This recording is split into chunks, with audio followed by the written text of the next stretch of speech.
புவி வெப்பமடைதல் உங்களுக்கே நல்லா தெரியும். இப்போவெல்லாம் முன்ன மாதிரி சரியான நேரத்துக்கு சரியான அளவுக்கு மழை பெய்யறதில்லை. இதுக்கு காரணம் காலநிலை மாற்றம். இது பற்றிய விழிப்புணர்வும் கிராம மக்கள்கிட்ட ஏற்படுத்தப்படணும்.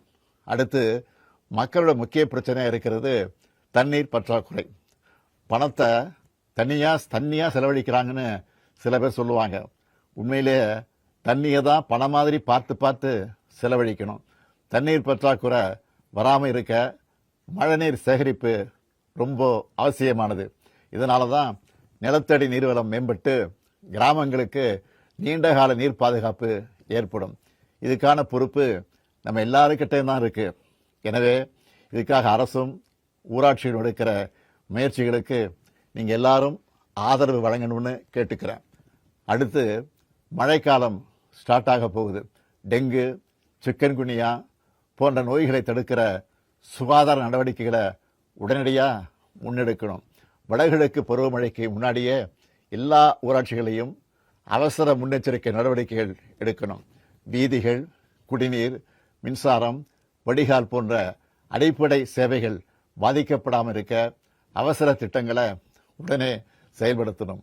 ஒவ்வொரு ஊராட்சியிலையும் சமூக அமைப்புகள் மற்றும் பொதுமக்களின் பங்களிப்போட சிறப்பு குழுக்களை அமைச்சு அவசரகால நடவடிக்கைகளை திட்டமிடணும்.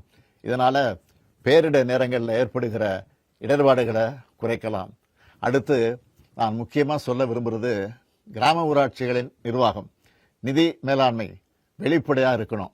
கிராம சபை மூலம் வரவு செலவு கணக்குகள் மக்களிடம் விளக்கப்பட்டு அவங்க ஒப்புதலோட செயல்படணும். ஒவ்வொரு ஊராட்சியும் எப்போ எவ்வளவு செலவிட்டோம்னு மக்கள் தெரிஞ்சிக்கிற வகையில் தகவல் பகிரப்படணும். இந்த கூட்டத்தில் நீங்கள் முன்வைக்கிற ஒவ்வொரு பரிந்துரையும் பல்வேறு திட்டங்கள் மூலம் பரிசீலிக்கப்பட்டு நிறைவேற்றப்படும். நம்ம கிராமங்கள் தான் எதிர்கால வளர்ச்சியை உறுதிப்படுத்துகிற முக்கிய அங்கமாக இருந்து வருது. நம்ம திராவிட மாடல் அரசை பொறுத்த வரைக்கும் மக்கள் பங்கேற்போட வளர்ச்சியை உறுதி செய்கிற அரசு இது.